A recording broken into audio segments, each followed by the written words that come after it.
Grand Omaxe housing society में भाजपा नेता श्रीकांत त्यागी का महिला से अभद्रता का वीडियो इंटरनेट मीडिया पर वायरल होने के बाद परत दर परत नया पर्दाफाश हो रहा है। सूत्रों ने दावा किया है कि 8 लाख महीने की आमदनी होने से श्रीकांत त्यागी सिस्टम को झुकाना जानता है। श्रीकांत की नोएडा के भनगेल में बड़ी मार्केट है, वहां से 8 लाख रुपये महीने का किराया आता है। किराया वसूलने के लिए प्रबंधक रखे गए हैं। मोटी आमदनी के चलते ही उसने लखनऊ और दिल्ली में बैठे बीजेपी नेताओं की जुगलबंदी से वर्ष 2018 में 5 गनर ले लिए। सूत्रों ने दावा किया है कि LIU को रिश्वत देकर गलत तरीके से रिपोर्ट तैयार की गई। रिपोर्ट के आधार पर गाजियाबाद के तत्कालीन SSP सुधीर कुमार सिंह की तरफ से सुरक्षा दे दी गई। हालांकि सुधीर कुमार सिंह का कहना है कि उन्होंने LIU रिपोर्ट के आधार पर सुरक्षा दी। बात यही नहीं समाप्त हुई। मोटी आमदनी वाला बीजेपी नेता श्रीकांत गनर का रौब दिखाकर GT रोड और यमुना एक्सप्रेसवे पर बने टोल प्लाजा से फ्री में गाड़ियों का काफिला लेकर निकलता था।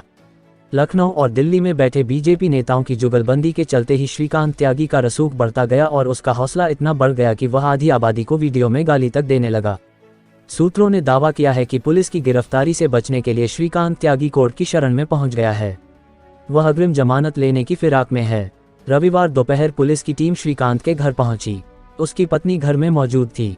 पुलिस ने अपना परिचय देते हुए पत्नी से दरवाजा खोलने को कहा। करीब 15 मिनट तक पुलिसकर्मी श्रीकांत के घर का दरवाजा खटखटाते रहे। 15 मिनट बाद दरवाजा खोला गया। श्रीकांत की पत्नी, चालक और प्रबंधक सहित 4 लोगों को पुलिस ने हिरासत में लिया। पूछताछ के बाद दबाव में पत्नी को घर वापस भेज दिया गया, लेकिन घर पर 3 महिला पुलिसकर्मी मौजूद हैं। हिरासत में लिए गए 3 अन्य लोगों से पूछताछ जारी है, लेकिन श्रीकांत का परिवार घर में आराम से है। पत्नी को घर में पुलिस ने सुरक्षा दी हुई है। श्रीकांत के करीबियों ने बताया कि करीब 1.5 दशक पहले उसने प्रॉपर्टी डीलिंग शुरू की। इसके बाद वह जमीनों पर अवैध कब्जे करने और कराने लगा। मोटी रकम हाथ में आते ही उसने राजनीति में आने की सोची और बुलंदशहर से विधायक रहे गुड्डू पंडित से नजदीकी बढ़ाई। वह बीजेपी के हर नेता के करीब हो गया और श्रीकांत खुद को पार्टी का करीबी बताकर लोगों पर धौंस जमाने लगा।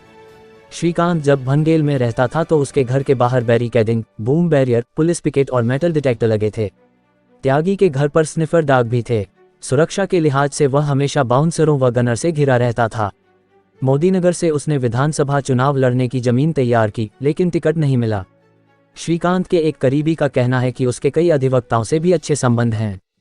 ऐसे में वह कानूनी दांवपेच पर काम कर रहा है। ऐसा भी हो सकता है कि सोमवार को उसके अधिवक्ता की तरफ से न्यायालय में अग्रिम जमानत अर्जी दाखिल हो। कुछ भी हो, बीजेपी अपने नेता को बचा रही है और मुख्यमंत्री ही नहीं, बीजेपी के लगभग हर बड़े नेता के साथ उसके अच्छे संबंध हैं। ऐसे में देखना यह है कि योगी सरकार हल्की फुल्की तोड़फोड़ से आगे बढ़ पाती है या नहीं।